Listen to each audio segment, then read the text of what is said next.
Entonces, habíamos comenzado entonces a ver las partes de acreción y de subducción de sedimento en todo el margen del centro-sur de Chile, en una configuración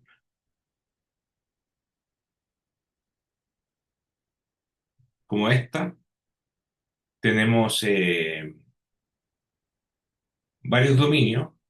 El primer dominio está en el norte, del Juan Fernández hacia Arica, que es un margen erosivo. En esa región la fosa está con poco sedimento, tiene menos de 300 metros de sedimento en la fosa y en toda esta región se puede ver la fosa profunda, pero al sur de Juan Fernández empiezan a haber sedimentos en la fosa y una fosa más suavizada. Aquí los sedimentos pueden alcanzar desde los 1 kilómetro hasta 3.000 metros, de 1.000 metros a 3.000 metros de espesor. Y localmente, bueno, en esta región se cree que hay acreción y no acreción, o sea, acreción y subducción de sedimento. ¿Ya? Ya vamos a ver dónde hay más sedimento subductando y dónde menos. Localmente, en el punto triple, aquí está la dorsal de Chile, en el punto triple, como una zona elevada, los sedimentos se dispersan y tenemos poca sedimentación en la fosa. Por lo tanto, aquí hay erosión tectónica, pero bien local. Y al sur está la placa antártica subductando y esa placa acá hay mucho sedimento y la subducción es más lenta y se tiene varios sistemas de pliegues o complejos acrecionarios con un gran prisma de acreción, ¿ya? Pero en un principio, hace casi 20 años, se pensaba que todo entre Juan Fernández y el punto triple era acrecionario y que toda esta zona era erosiva, ya en torno al punto triple. Pero, pero en realidad no es tan simple porque es un dominio muy grande, ya es un dominio muy grande y hay diferencias, eh, no tanto en el espesor sedimentario, pero hay más diferencias en la placa oceánica, ¿ya? La placa oceánica puede ser más, o sea, es más joven en el sur, en el segmento del sur. Me refiero a este segmento este es el Mocha Block. ¿Se acuerdan cuando hablamos del Mocha Block? Que era un triángulo formado por la zona de fractura de Mocha, la zona de fractura de Valdivia y la fosa. Entonces, todo este pedazo de placa de Nazca, de fragmento, es bastante más joven y más caliente y más elevado que el norte del Mocha Block, donde es más profundo y la placa más vieja y más rígida. Entonces, hay una diferencia reológica y eso podría afectar, ¿ya?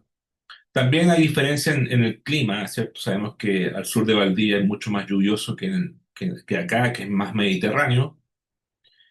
Sin embargo, vamos a ver que, o sea, sabemos que los sedimentos llegan más a la fosa en el sur, sin duda, por los ríos y por los glaciares, pero se van para el norte por el gradiente de la placa Nazca, que es más profunda hacia el norte, ¿ya? Así que eh, también hay un tema de la topografía. Bueno, lo que les decía, que vamos a separar en dos dominios, el dominio de la placa de Nazca al norte del Mochabloc y al sur. En el sur del Mochabloc, del triángulo, tenemos una placa oceánica joven, aquí es cero la edad y acá es 22 millones de años. Ya esto sería un fragmento joven de la placa Nazca. Y al norte del Mochabloc la edad oscila entre 30 y 38 millones de años. Eh, Entre 30 y 38 millones de años. ¿Ya? Esas son diferencias en la placa oceánica. Bueno, también les conté la clase pasada que hay que, esto de caracterizar en régimen acrecionario o no acrecionario o erosivo, es una cosa que podemos hacer en el presente, pero hay que tomar en cuenta que esto cambia en el tiempo, ¿cierto? Basta con que cambie la cantidad de cemento en la fosa o que cambie la velocidad de convergencia para que pase de erosivo a acrecionario o al revés, ¿ya? Entonces, en particular, hay que tomar en cuenta que en los últimos 22 millones de años, esta es la velocidad de convergencia de la placa de Nazca con Sudamérica y vemos que los estudios paleocinemáticos muestran una reducción de la velocidad de convergencia desde los 14 centímetros por año, hace 22 millones de años, que el Mioceno, hasta el presente, que actualmente es 6,7 o 7 centímetros por año.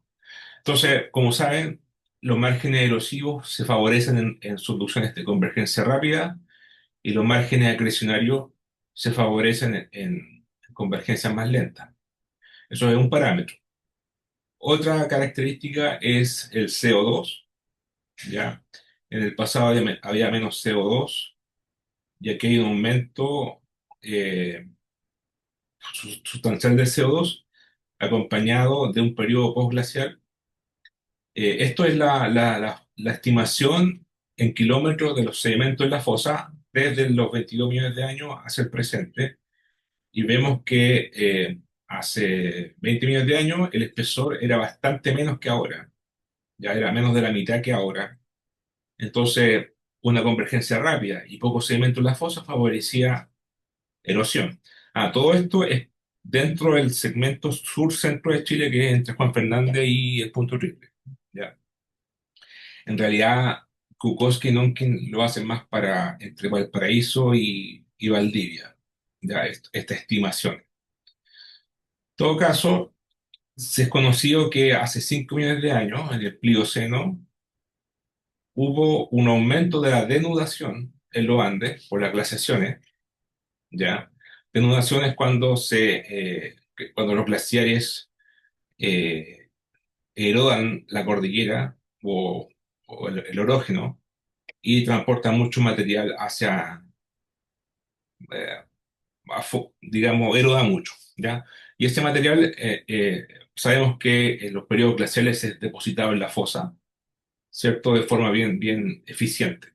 En ese momento, en este periodo postglacial, aquí está el periodo postglacial porque estamos en un periodo frío y pasa a calor bastante rápido, ¿ya? Tiene este shift de este aumento brutal de sedimento y recién en los últimos 5 millones de años tenemos las condiciones físicas propicias para eh, baja sedimentación en la fosa, perdón, baja tasa de convergencia y alta sedimentación, ¿ya? Entonces, si lo vemos en escalas de tiempo, en ventanas de tiempo, en ventanas de tiempo corta, en short term, podemos decir que el sur-centro de Chile es un margen acrecionario, porque tenemos harto sedimento en la fosa y baja velocidad de convergencia, pero si lo vemos en el largo plazo geológico, es decir, en los últimos 20 millones de años o más, podemos decir que el margen chileno es más bien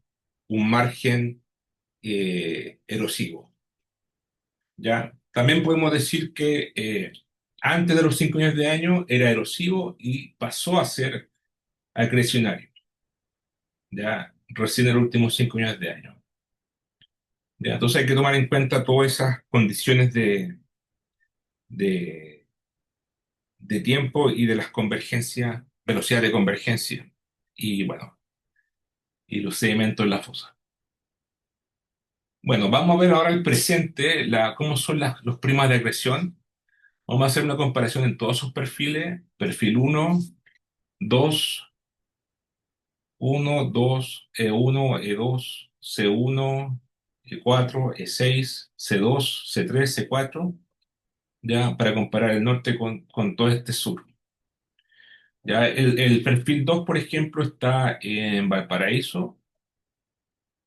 El corredor uno está en Concepción, en Arauco. El corredor 2 está en Chiloé. Corredor 3 en Aysén y 4 también. El uno está bueno, no están ordenados geográficamente. El uno está aquí está el uno, no sé. En realidad es P3. Perdón, P3 está en Constitución. No, y el P1 no está. Ya, está lo mismo. Bueno, vamos a partir por Chiloé. Ahí está la isla de Chiloé. Aquí están las estaciones submarinas, los OVH, los Ocean Bottom Seismometers, los sismómetros de fondo de mar. Y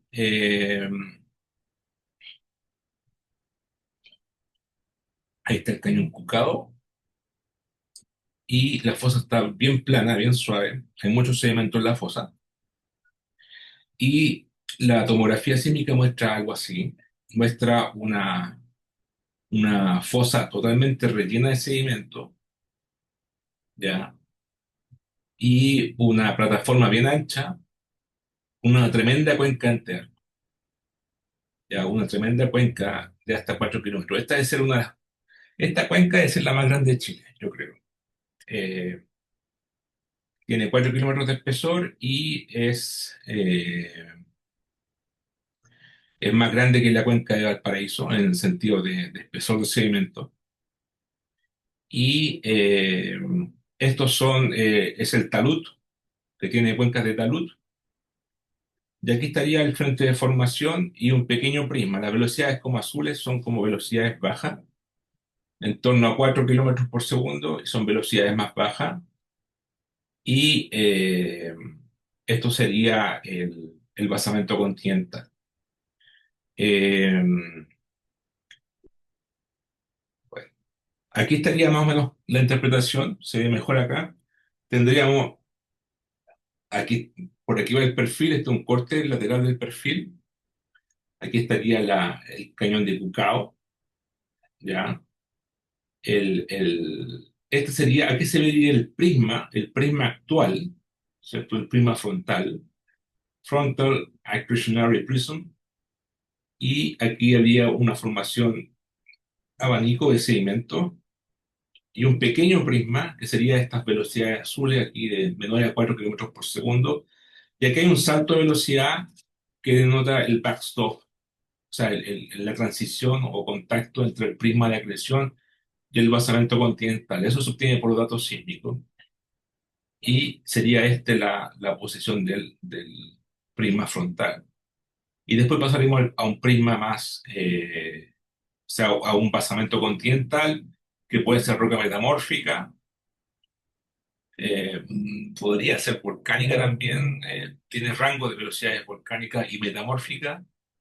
Ya, obviamente hay que hacer un drilling, una perforación para saber qué es exactamente, pero las velocidades están en el rango de velocidades de roca volcánica o roca metamórfica. Y, eh, y bueno, y la cuenca de Anterco. Aquí se tiende a ver otro contacto, pero no es tan claro, ¿ya?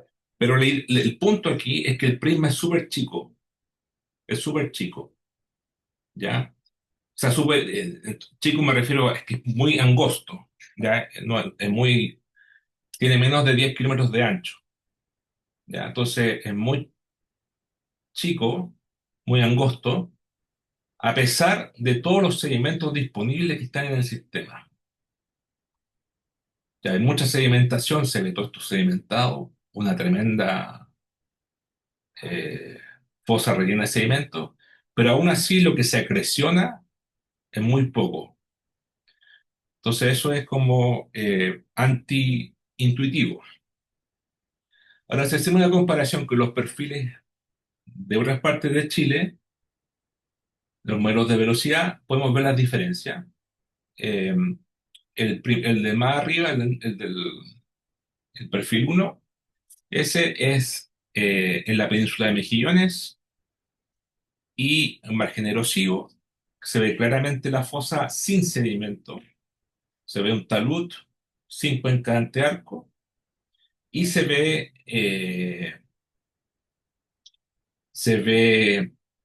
rocas, o sea, se ven velocidades de volcanes, digamos, volcánicas, y acá se ve una transición a roca más como tipo intrusiva, ¿ya? Pero no hay velocidades sedimentarias entre 2,5 y 4 kilómetros por segundo, excepto acá arriba que son detritos, ¿cierto? Eh, pueden ser sedimentos, pero acá son detritos, es decir, material, escombros producto de la erosión tectónica, y no hay un clima de agresión, lo cual es esperable porque es un margen erosivo, ¿ya? Ahora, nos vamos a Valparaíso, a la cuenca del Paraíso, y aquí cambia bastante. Tenemos una cuenca de Antearco, una plataforma, y tenemos más sedimento en la fosa, no mucho, pero aún así tenemos un prisma de acreción bastante ancho, 40 kilómetros de espesor, ya, lo cual esto es claramente una gran diferencia entre esto versus esto. Ya, aquí está la interpretación, margen erosivo y margen acrecionario en Valparaíso. Si nos vamos a Concepción, Arauco, también tenemos una fosa más rellena que acá, que en Valparaíso, ¿ya? Recuerden que el Juan Fernández lo que empieza a hacer es dispersar los sedimentos o bloquearlos, entonces no deja pasar para el norte, entonces igual por eso empieza a bajar la tasa de sedimentación. Pero en Arauco, ahí el clima es más lluvioso y tenemos un espesor sedimentario bastante grueso y un prisma de acreción bien formado. Ya, esta es la plataforma continental, el basamento continental, y tendríamos un prisma de acreción de aproximadamente entre 25 y 30 kilómetros de ancho. Ya bastante o sea, grueso, pero aún así es menor que en Valparaíso. Ya, hay imágenes mejor que esta, ya lo voy a mostrar en la próxima clase. Hay imágenes peores, mejores que esta. Eh, pero hay un prisma de acreción claramente. Ahora, en Chiloé, que le mostré recién, en la parte del prisma, la parte azul está, hay que medirlo desde el frente de formación hacia la derecha. Es bastante angosto, como les decía, 10 kilómetros de espesor, y pasa el tiro del basamento continental, esto es el talud, la cuenca, y el prisma es bastante chiquitito. El AP, el Accretionary Prism, y es más chico aquí, y acá se empieza a anchar, y acá no existe. Ahora, si los vamos de Chiloé hacia Aysén, más cerca del punto triple, pero aún al norte del punto triple, o sea, este está ubicado aquí, en el corredor 3, da como más cerca de la Guafo, en realidad. Ese perfil también tiene un prisma chico, fíjense. Aquí está la fosa rellena de sedimento, mucha sedimentación, y tienen un prisma bien chico, yo diría de 7 kilómetros de ancho.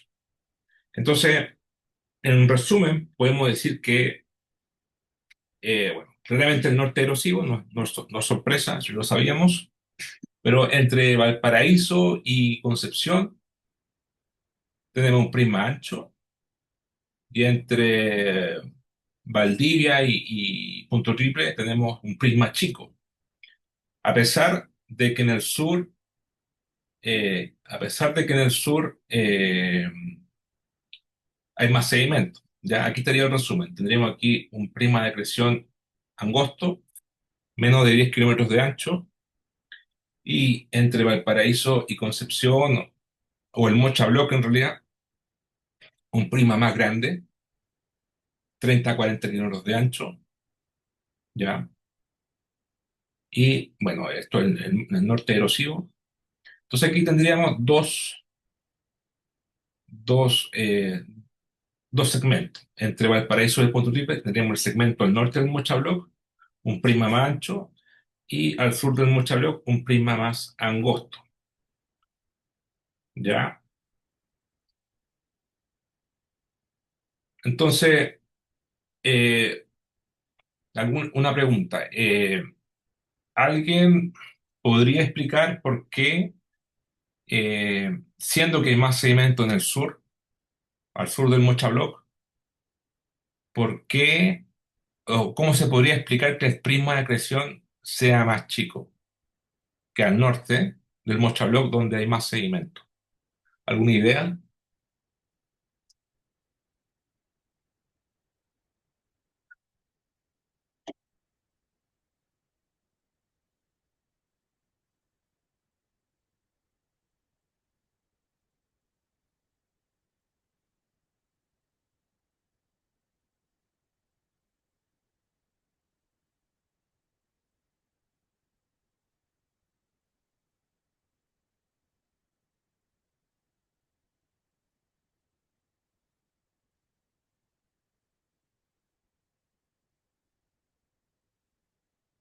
Igual que es por conservación de masa, ¿cierto? Si yo tengo más, si hay más,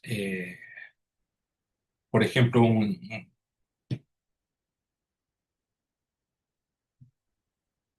un ejemplo económico. Si tengo más plata, o más inversión, más impuestos recaudados, eh, entonces debería haber más bienes públicos.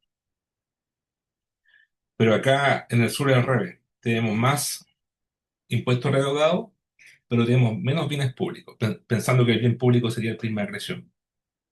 Entonces, ¿cómo se explica eso? Que parte de la plata se está yendo por otra parte, ¿cierto? Bueno, acá es lo mismo. Significa que si acá hay menos sedimento, pero el prisma es más grande, y acá el prisma es más chico, siendo que hay más sedimento, significa que los sedimentos se están yendo por otra parte, ¿ya? ¿Y para qué otra parte se pueden ir? No pueden desaparecer.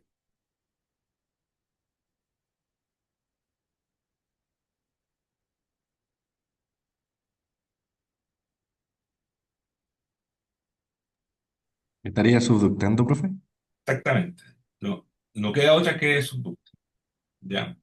Y aquí, por ejemplo, muestro un ejemplo de sísmica reflexión. No es tan bueno, pero se supone que el José Martínez está trabajando en una imagen mejor que esta en Chiloé para mejorar esta parte de acá, ¿ya? José Martín Díaz. Y tenemos la placa de Nazca. Esto es Chiloé, ¿ya? El mismo perfil que este, que es. Y, y aquí se puede ver mejor los sedimentos que subductan. Bueno, aquí podemos ver el basamento oceánico rugoso y todos estos sedimentos son turbiditas. Acá hay sedimentos pelágicos, pero también mezclados con turbiditas. Pero aquí hay una especie de, bueno, aquí se ven los estratos totalmente rellenos, pero aquí se ve una capa coherente que sigue la placa oceánica, ¿ya? Y de hecho aquí se ve un reflector, que yo lo interpreto como el de Colmont, ¿cierto? Ustedes se acuerdan que es el techo del canal de subducción, y al parecer todos los sedimentos aquí, casi todos, fíjense, solamente un poquito se acreciona y el resto de los sedimentos se subduce, ¿ya? Entonces, eso explica por qué el prisma es tan chico desde Mochabloc hacia el punto triple, ¿ya? Y es porque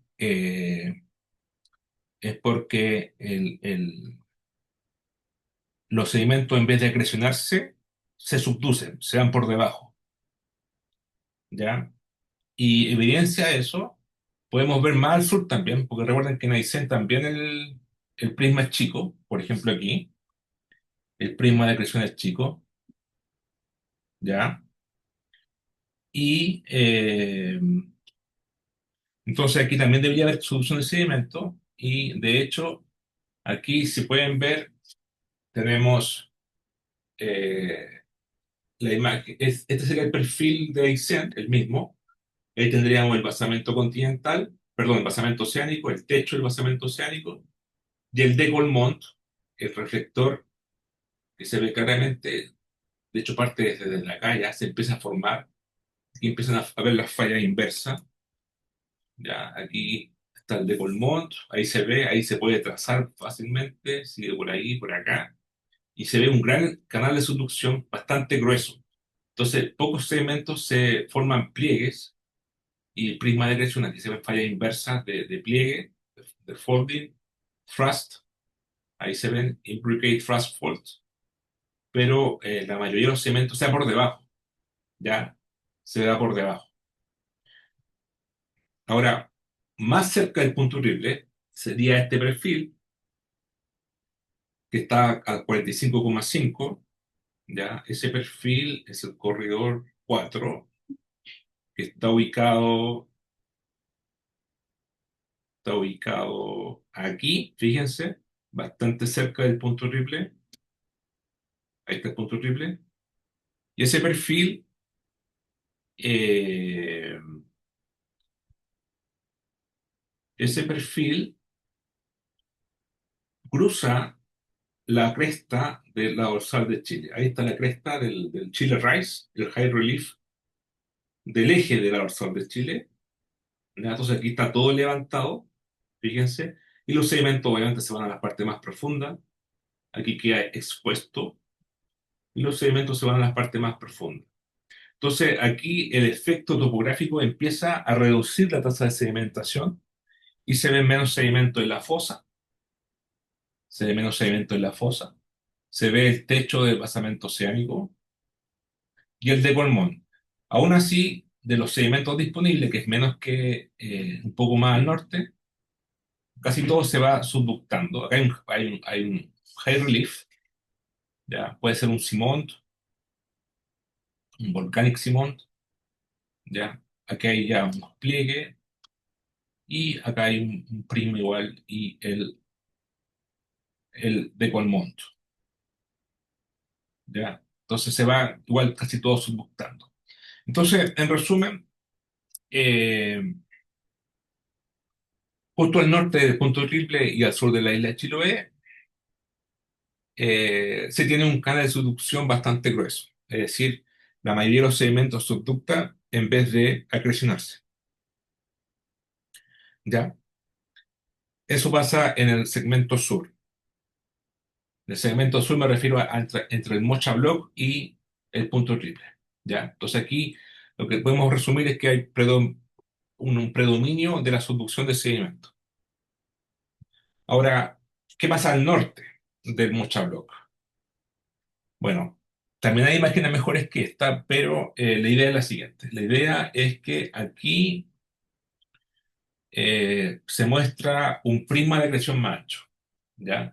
Fíjense que el canal de subducción, que sería esta capa blanca de aquí, se hace más angosto, ya más estrecho, más angosto el canal de subducción. Entonces, por conservación de masa, si menos sedimento subducta, más se acreciona. Y efectivamente el prisma de acreción aquí es bastante ancho. ¿Y como yo sé dónde está el prisma de acreción? Por las fallas inversas, aquí, ¿ya? Por los pliegues y todo el folding, que son sedimentos altamente deformados que corresponde al prisma actual y activo. Esto sería el basamento continental metamórfico. Esto está en el Maule, esto también. También tenemos un prisma de acreción bastante ancho. Y bueno, acá no es tan ancho como acá, pero sigue siendo ancho. Y un canal de subducción bastante angosto. Y lo mismo acá en Valdivia, ¿ya? Bueno, alguien va a presentar el paper de Banks y va a explicar mejor estas imágenes con mejor calidad, ¿ya?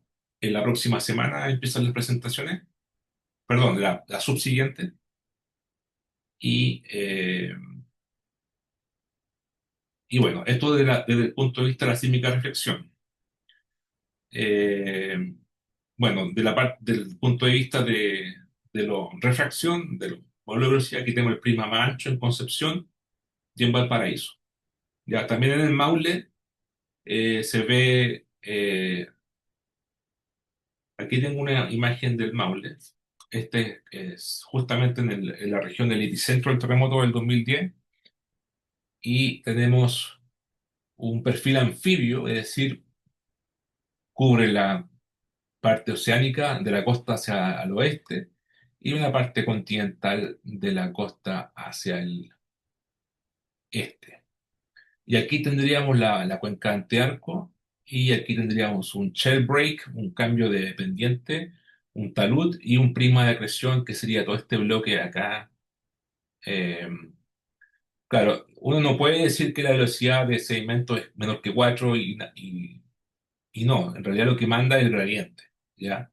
El gradiente de velocidad. Entonces, porque obviamente si el prisma es más ancho, las velocidades van a aumentar por compactación. Entonces lo que manda aquí es el gradiente, ya, este cambio abrupto de velocidad. Entonces yo diría que el prisma de acreción sería todo este bloque que está acá. Ya, ahora la mejor forma es juntar esto con el método sísmico de reflexión, porque en el método sísmico de reflexión se ven las fallas inversas y uno puede decir el tamaño del prisma. ¿Ya? Pero bueno, el punto aquí es que en Constitución, que está mucho más, que mucho, hay mucho menos sedimentos que en la fosa, a pesar de eso, los sedimentos no se van para abajo, no subductan mucho, y casi todo se acreciona, formando los tremendos prismas de acreción más hacia el norte. Mientras que más hacia el sur, los sedimentos se van para abajo, subductan más que acrecionarse. ¿Ya? Entonces, ahora sí podemos decir que mientras más grande sea el prisma de acreción, o más ancho, entonces, obviamente, por conservación de masa, más delgado va a ser el canal de subducción y viceversa, ¿cierto? Aquí podemos resumir los dos segmentos. Esto es, obviamente, a escala global. Pueden haber anomalías en algunas partes, como en la zona de transición o donde hay una zona de fractura, ¿ya?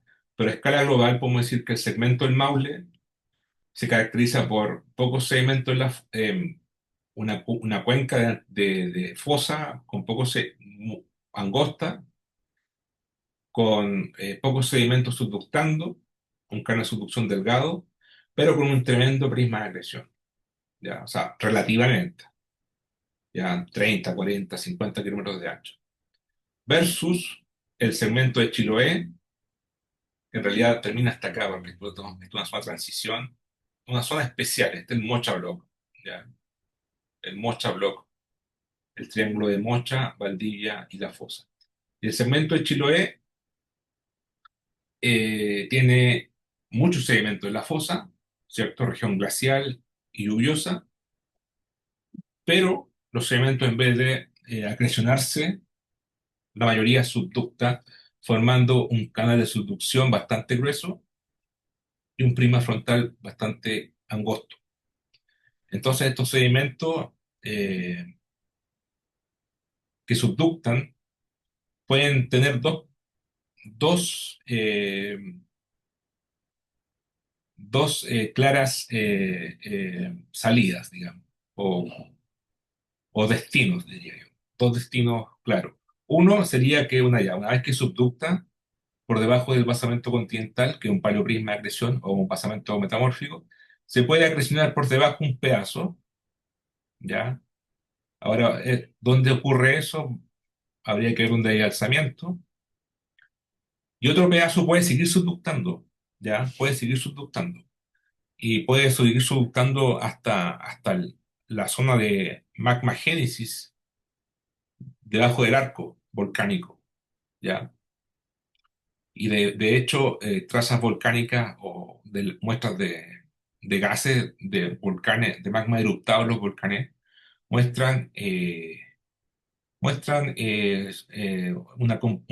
una traza química compatible con sedimentos de turbidita. Entonces, en el volcán Osorno, por ejemplo, ya que está en esta región. Entonces, pues es bastante factible que esos sedimentos sigan subductando y quizás sean hasta reciclados en la asterósfera, ¿ya? Pero eso, bueno, ese es un tema que se requiere bastante penetración y resolución para poder, desde el punto de vista geofísico, pero desde el punto de vista geoquímico uno puede tener muestras de turbidita acá, su composición química, y después mapear los magmas eruptados y comparar. De ahí podemos ver si hay una correlación o una si son, están relacionados en origen, ¿ya?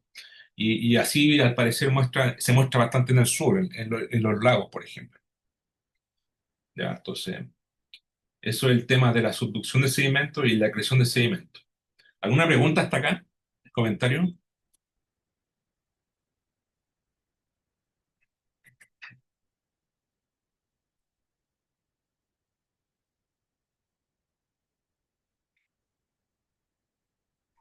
Por mi parte, no, profe, todo clarito.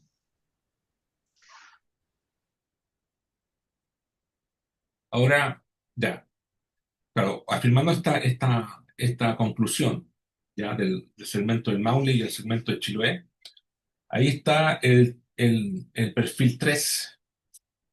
Aquí está el epicentro del terremoto del 2010. Eh, ya van 15 años desde entonces. Y aquí está bueno, los cañones submarinos. Ahí está la fosa, no, no es tan ancha la parte de los sedimentos en la fosa. Pero sin embargo, fíjense, tenemos todo este prisma de acreción. Ahí todo esto como deformado son fallas inversas o fallas compresivas, digamos, thrust, producto del prisma de acreción, ya que estos cementos se acrecionan al continente. Y ahí está bueno, en este paper se muestra, este es el perfil. Bueno, una cosa ya empezando a mezclar con los terremotos, esos son las réplicas del terremoto del 2010 en rojo, y podemos ver que esas réplicas siguen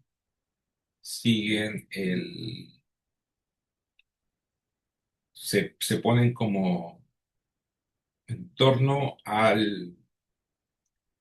la región de máximo slip o a los bordes del máximo slip.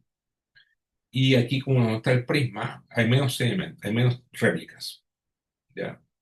Entonces, en el fondo, lo que queremos decir es lo siguiente. Este modelo de velocidad, ahí está el prisma de acreción, aquí está la cuenca antearco, aquí está el Paleoceanic Complex, que en realidad es el basamento continental nomás. Basamento continental metamórfico o metasedimentario, por eso le dicen paleoprisma de acreción, pero debiesen llamarle simplemente basamento metamórfico. Y aquí estaría el prisma de acreción actual, que es como 40 kilómetros o 50 kilómetros de ancho. lo, lo cual reafirma la hipótesis esto, del segmento del Maule, ¿cierto? Lo que dijimos recién, todo esto es el segmento del Maule, toda esta región, y este es el segmento de Chiloé, prisma chico, acá prisma grande. Bueno, una cosa es el tamaño del prisma y otra cosa son las réplicas, son dos cosas distintas, pero la observación es la siguiente, es que si graficamos aquí el modelo de velocidad y hacemos un histograma de los eventos, de las réplicas del terremoto del 2010, y ponemos cero como la distancia con respecto a la fosa o al frente de formación, vemos que, bueno, obviamente acá hay terremotos en la placa oceánica de Nazca, que son terremotos de bending, de outer rise, y esos no son de contacto. Pero vemos que casi todas las réplicas están a 50 kilómetros de la fosa, ¿ya? Y aquí estaría la zona sismogénica de la postsísmica, ¿ya? Postsísmica. Aquí estaría toda la sismicidad con la mayoría del 80% de los eventos. Ya, si ustedes integran todo esto, debería ser un 80% de los eventos. Y hay muy poca sismicidad en el prisma de acreción. Ya, esa es la observación. Ya, obviamente tiene un shift, un error horizontal, producto de la localización de los eventos de los sismólogos, pero de la parte del prisma de acreción sigue estando ahí. Y al parecer uno puede decir que en el postsísmico, el prisma de acreción se comportó de forma sísmica, es decir, no registra grandes terremotos de contacto eh, en el contacto, o sea, bajo el prisma de acreción. Lo que significa que uno puede decir que en el postsísmico, el prisma de acreción es prácticamente una región asísmica, ¿ya? Entonces, también uno puede decir lo siguiente, que el backstop que es el contacto entre el prisma de acreción y el basamento metamórfico, sería el límite superior, el updip de la zona sismogénica. ¿Ya? Pero aquí faltó una frase. Esto sí es verdad, pero en el postsísmico. En el cosísmico, es decir, cuando ocurrió el terremoto, probablemente la ruptura llegó más cerca de la fosa. ¿Ya? Pero eso es el deslizamiento brusco, puf, ¿ya? Que es parte del megaterremoto. Y obviamente un prisma que se comporta de forma inelástica para terremotos de réplica, para un megaterremoto, el main shock, probablemente llegó hasta la fosa o cerca de la fosa y produjo, bueno, esa tremenda, el tremendo slip y el tsunami del 2010. ¿Ya? Ahora, ¿por qué en el postsísmico se comporta de forma sísmica? Bueno, porque el prisma de acreción tiene otra reología. El prisma de acreción tiene esa gran deformación porque los segmentos son poco consolidados. ¿Ya? Entonces están ricos en fluido, tienen alta presión de fluido y se reduce el esfuerzo efectivo. Efectivamente es fácil deslizar, pero no almacena una gran cantidad de energía elástica para producir grandes réplicas. ¿Ya? Entonces, no es capaz de almacenar grandes esfuerzos de cizalle que se utilicen de forma brusca en la réplica. ¿Ya? Eso es lo que parece ser. ¿Ya? Eh, bueno, eso es un tema más sismológico y un tema más complicado y en realidad eh, uno puede decir que esto no es cierto, que en realidad hay que verlo con los GPS, con geodesia, con modelos de fricción, con el modelo análogo, todo lo que quieran. Pero desde el punto de vista geofísico marino, el prisma de acreción está ahí, tiene tal ancho, ¿ya? Acá hay sedimentos poco consolidados y es relativamente débil y las fallas están, ¿ya? Eso es una certeza. Y no está el prisma más acá o más allá, sino que está aquí. ¿Ya? A diferencia de los epicentros que están un poco más arriba, un poco más abajo, un poco a la izquierda, nunca se sabe. O sea, o sea, están más o menos ahí, pero con un error bastante más grande porque es otra escala, ¿ya? De otra escala. Esto es sísmica activa y esto es sismicidad natural, ¿ya? Ya, ese es el tema del terremoto del 2010. Ahora, una pregunta que podría uno hacerse también, que no es fácil de responder, es eh, hay más, por qué en el segmento del Maule el prisma es más ancho y en el segmento de Chiloé el prisma es más chico. O sea, ¿por qué? Ya, yo creo que los modelos muestran eso, pero ¿por qué esa diferencia, esa segmentación? ¿Ya? ¿Por qué esa diferencia geográfica en los dominios? Bueno, la transición es el Mocha Block, ¿ya? Y el Mocha Block es el triángulo entre la zona de fractura de Mocha y la zona de fractura de Valdivia. Y ahí está la, la península de Arauco, que sería esta península de acá, ¿ya? Aquí está la isla de Mocha y acá está la isla de Santa María. Entonces, si uno va, ¿por qué sería esa transición? Eh, Ahí está, zona de transición. Bueno, una hipótesis sería que, como dijimos al principio, al sur del Mocha Block tenemos una placa de Nazca joven, por lo cual es más flotante, ya tiene mayor flotabilidad y es más débil que la placa oceánica rígida del norte del Mocha Block, que sería la placa de el pedazo de Nazca de Maule. Ahora, ¿qué pasa acá en la zona de transición? Bueno, ahí, bueno, esto es la isla Mocha, ¿ya? Esta es la isla Mocha.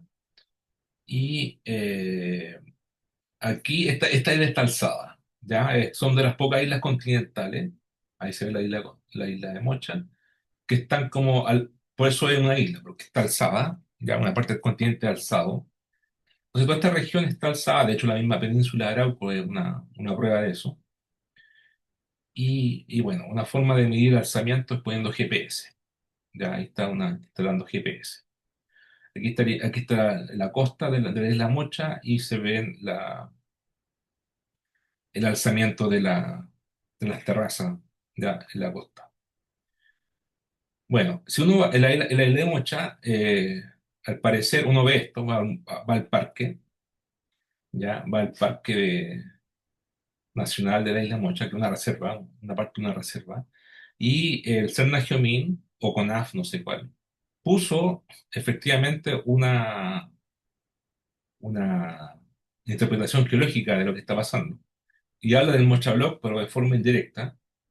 Entonces aquí pueden ver, ahí está la isla Mocha, aquí está la zona de fractura de Valdivia, ya aquí está Concepción, Tirúa, Temuco, y la zona de fractura de Mocha.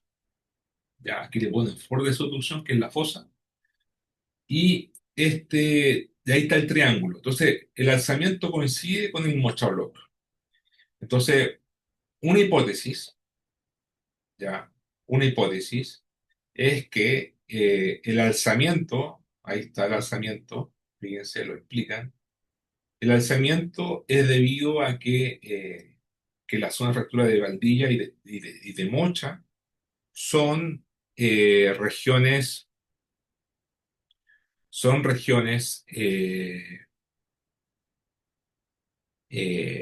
como son zonas de fractura, ustedes saben que tienen menor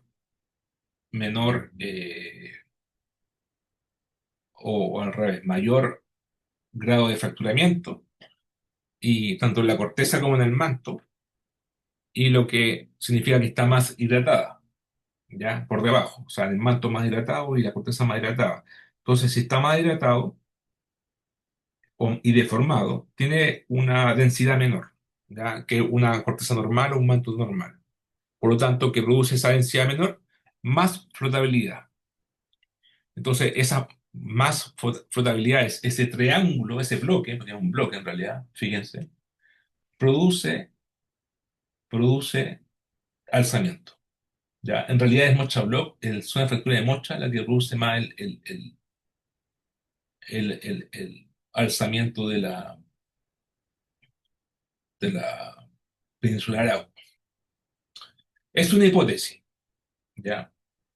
Otra hipótesis es que aquí está el punto triple y acá está la Liquiñovsky, la falla transcurrente de rombo que cruza todo el arco y termina acá cerca de Liquiñe y después da no sé cómo cambia de nombre, no creo perdón, sigue por acá y acá está, por aquí está Liquiñe y después como que da una vuelta, una falla translitosférica continental y controla la península, produciendo ese alzamiento. Esa es una teoría de los geólogos estructurales en tierra, ¿ya?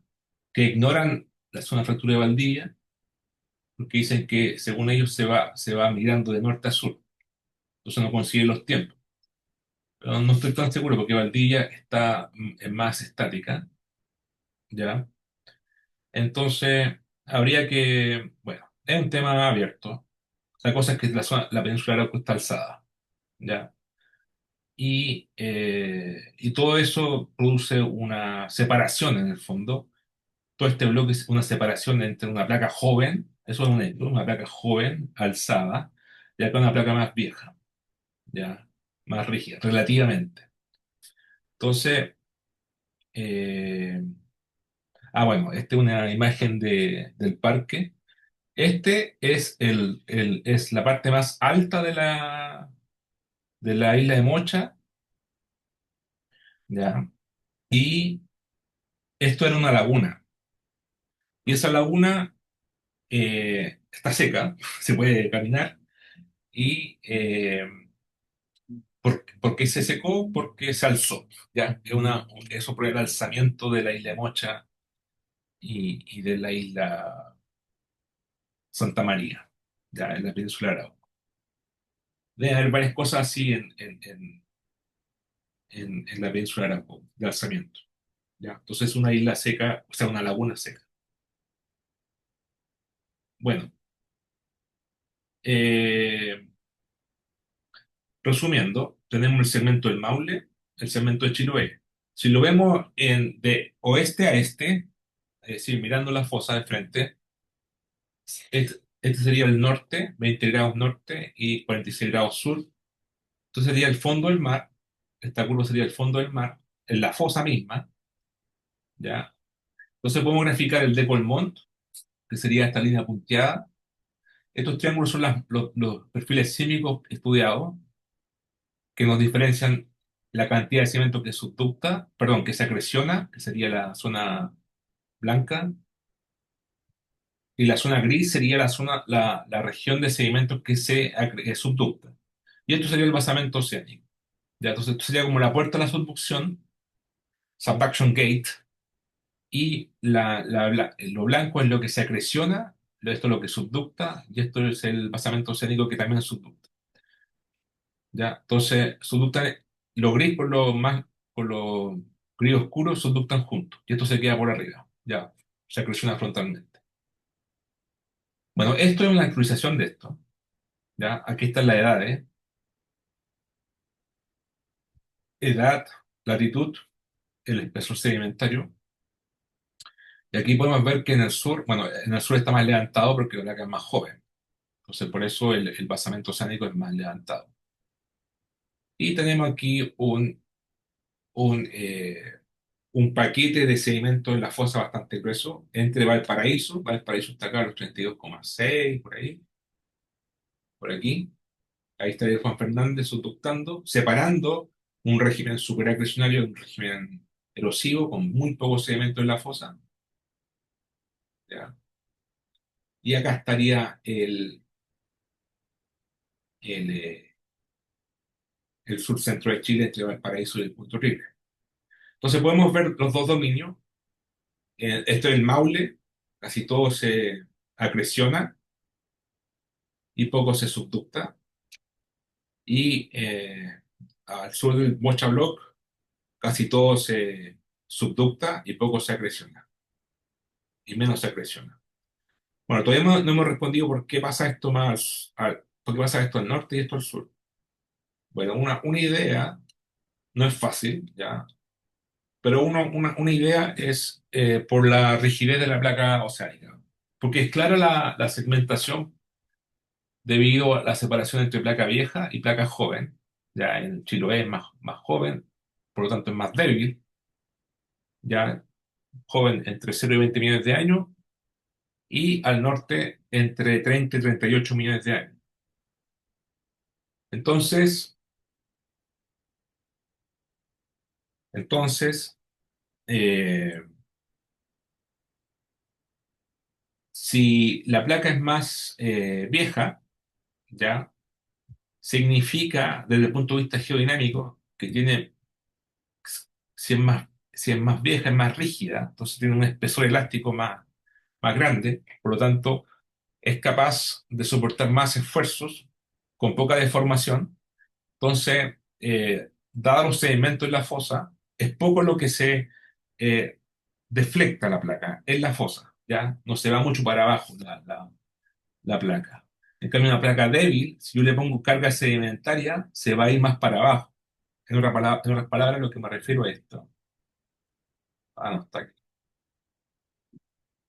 Ya, ya voy a mostrarlo mejor en la siguiente imagen.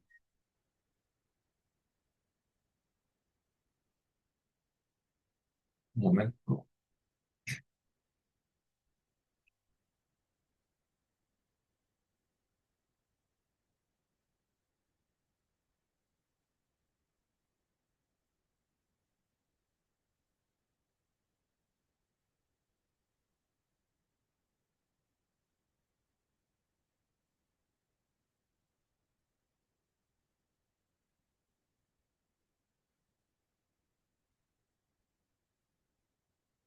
Ya. Aquí está lo mismo. Está, claro, tenemos aquí la placa subductando, tenemos el prisma de acreción, y si nos concentramos en la fosa, en el deformation front, tenemos una carga sedimentaria. ¿Ya? Entonces, si la placa es débil, y yo le pongo esta carga, se va a subductar, se va a hundir más, si es débil. Y si es rígida, se va a hundir menos y se va a formar este muro más grande. Entonces, aquí se hacen las simulaciones para mostrar que si la placa es débil, un espesor elástico menor, se hunde más la litosfera en el tiempo con la sedimentación. Y ahí estaría la sedimentación. Partimos con este espesor, después con este espesor sedimentario. Entonces se va hundiendo más si la placa es joven. O sea, bueno, si es joven y es débil, ya van de la mano. Si es joven, es débil. Pero si es gruesa, si es vieja y es rígida, se va a hundir menos que una placa joven. Por lo tanto, si es joven, va a hacer más cavidad, va a hundirse más y va a dejar una cavidad mayor que una placa joven, que una placa vieja. Por lo tanto, si tenemos mayor cavidad, ¿qué va a favorecer eso? Bueno, va a favorecer que los sedimentos se puedan meterse.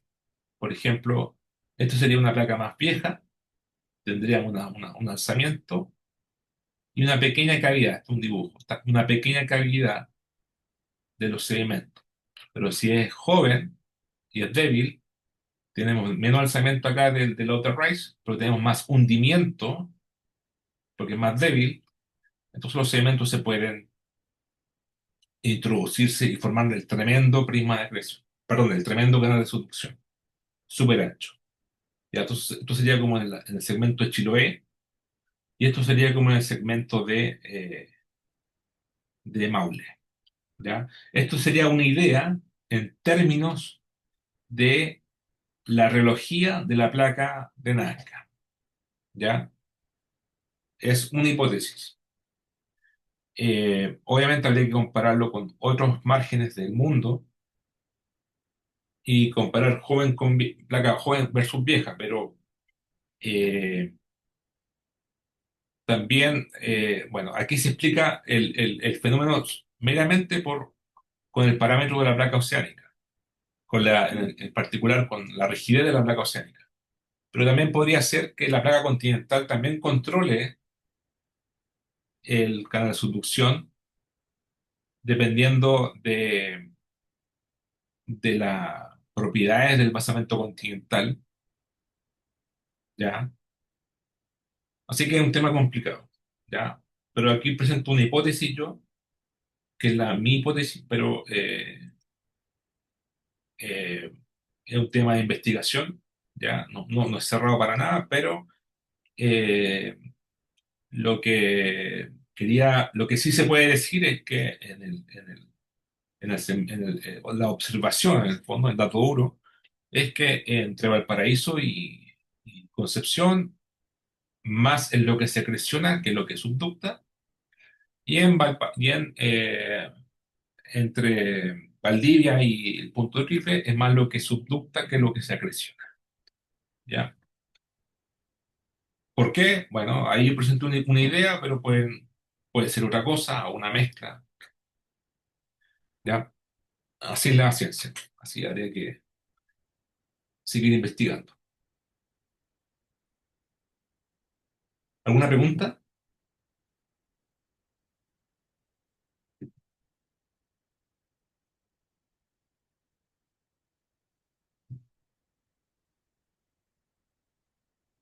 Ya. Ahora, ¿qué pasa si tenemos un canal de subducción grueso?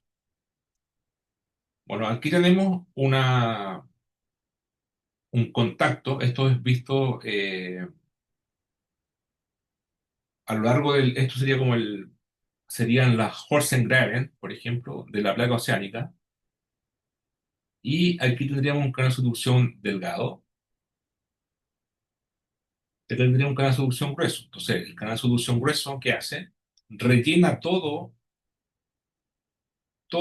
los huecos y como que suaviza el contacto, porque la aspereza o la rugosidad en el fondo son suavizadas, que son rellenas por los sedimentos del canal de subducción. Entonces, en otras palabras, un canal de subducción grueso suaviza el contacto, versus que un canal de subducción delgado eh, deja la aspereza o las topografías rugosas sin modificación. Entonces, eh, la conclusión es que el contacto sismogénico se va a comportar de forma distinta si tengo harto sedimento o si tengo poco sedimento. Entonces, podemos decir que un canal de solución grueso suaviza el contacto, ¿ya? Y cuando el contacto es más suave y ocurre un terremoto, uno esperaría que no se trabe el terremoto en una aspereza, sino que se siga propagando, propagando, propagando, propagando, propagando, porque no hay una barrera que lo pare porque está suavizado. ¿Ya? Entonces hay una implicancia directa en la propagación de terremoto, un canal grueso o un canal delgado. ¿Ya? Aquí estaría la misma idea explicada a lo largo de la zona de subducción. En el norte tendríamos un canal de subducción más delgado, pero tendríamos, HOF significa High Oceanic Feature, y tendríamos un canal de subducción delgado y una aspereza o una rugosidad. ¿Ya? Y esto en el sur de Chile, tenemos más sedimento en la fosa, un canal de subducción, y ese canal de subducción suaviza todo el contacto, incluyendo las elevaciones topográficas. Entonces aquí el contacto es más homogéneo y aquí el contacto es más heterogéneo.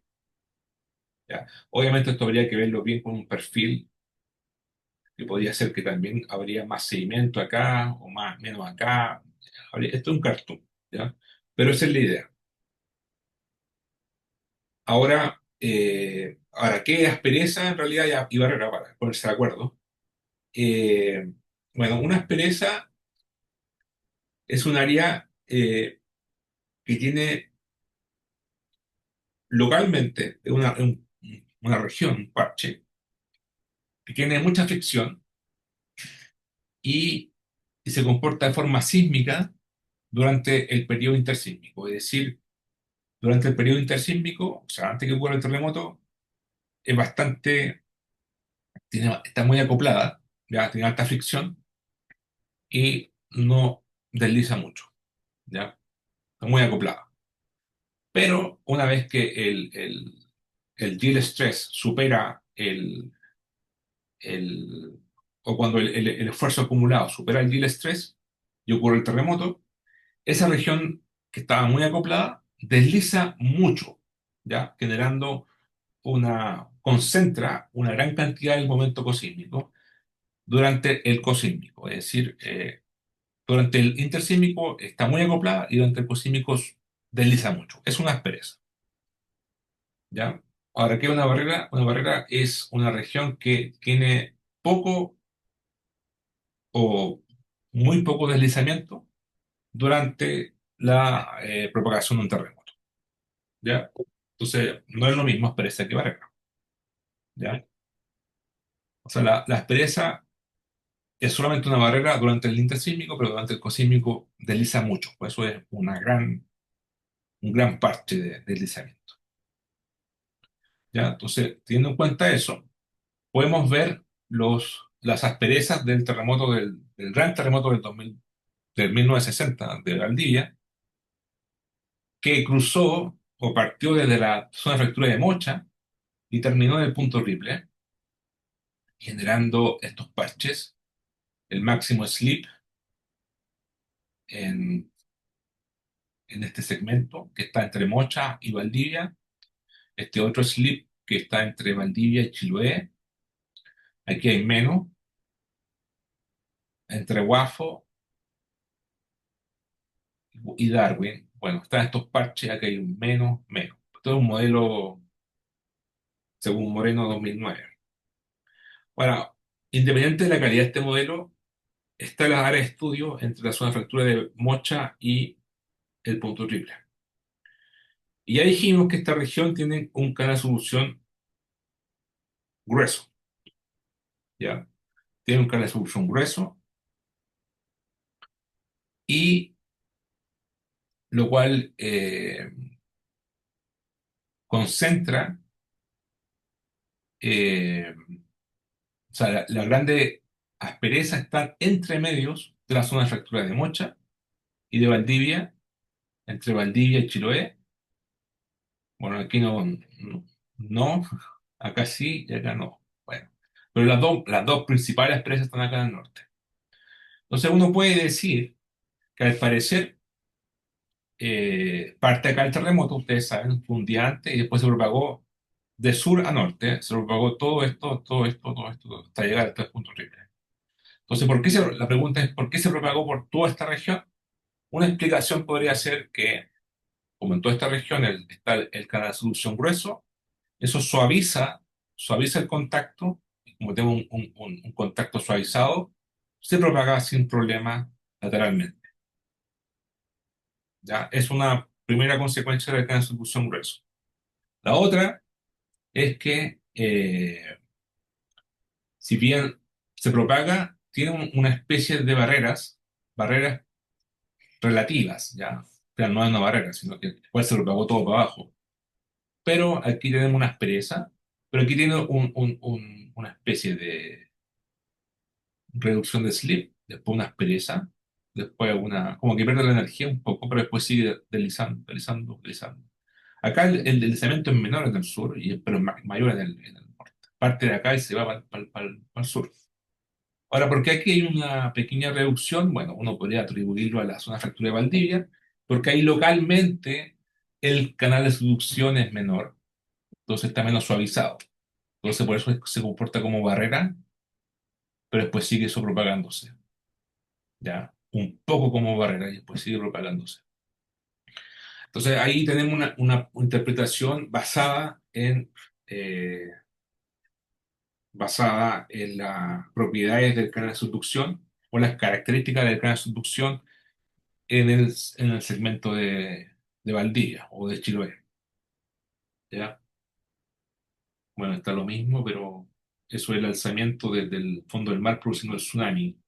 El mayor tsunami, según el modelo, ocurre aquí. El desplazamiento vertical ocurre acá, cerca de Valdivia. ¿Ya?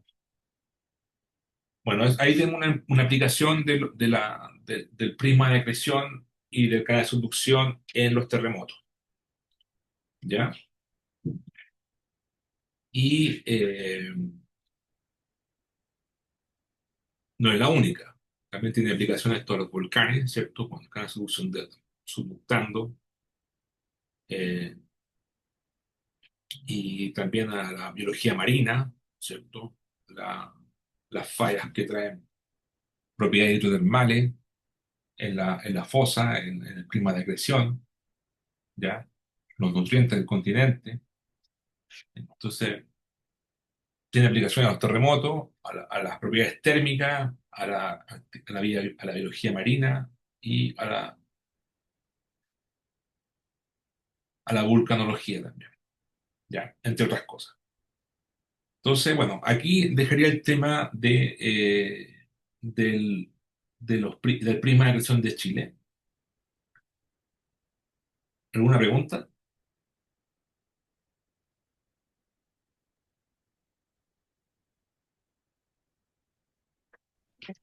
Profe, ¿Sí? sí, sobre la aspereza y la barrera, eh, o sea, también puede ser como que las barreras sean áreas más grandes que las asperezas. Pueden ser, pueden ser. Ah, una cosa que se me olvidó decir es que pueden ser que aspereza y barrera se comporten de forma distinta. O sea, una barrera puede comportarse como aspereza y viceversa, dependiendo de la magnitud del terremoto.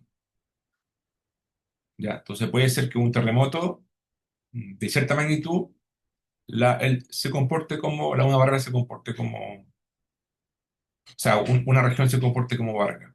Pero si un terremoto más grande se comporta como aspereza. Tiene toda esa ambigüedad, no es ambigüedad, sino que es que que la barrera o la aspereza es un estado de una región y ese estado va a depender de las propiedades físicas del sistema. ¿Ya? Entonces, ahora con respecto a tu pregunta, eh, bueno, la pregunta más para un geodesta, un sismólogo, pero yo no veo por qué puede perfectamente una barrera ser más grande que una aspereza. Por ejemplo, en una zona de subducción, si subducta una placa. La próxima clase voy a mostrar la zona, estas son zonas de fractura, son delgadas, ya son angostas. Pero puede haber una cordillera submarina, un plató, ya pensemos en un plató, que es una cosa más ancha, ya una región volcánica más ancha, una plataforma subductando, como la Nazca Ridge, ya la dorsal de Nazca, que voy a mostrar en la próxima clase. Y esa podría ser una barrera más grande y confinando asperezas más chicas. O puede ser al revés. Ya, no, va a depender de las propiedades del contacto, o sea, de de qué está subductando, si una zona de fractura o un simón o un plató. Ya, de eso va a depender también.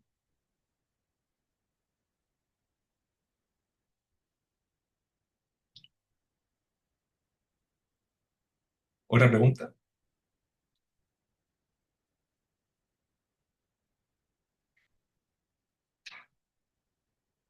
Ya. Ya, entonces el viernes voy a hacer mi última clase que va a ser de la dorsal de Nazca, ya, en Perú, y, y después viene la vacación, el receso del 18 y después empezarían las representaciones de ustedes, ¿ya? Así que, bueno, si tienen preguntas de algún paper, de alguna cosa, contáctenme, ¿ya? Nos podemos juntar y discutir. Eso sería, pues. Ya, profe, muchas gracias. Chao, gracias. Acá, profe, Chao. gracias. Nos vemos pronto. Chao.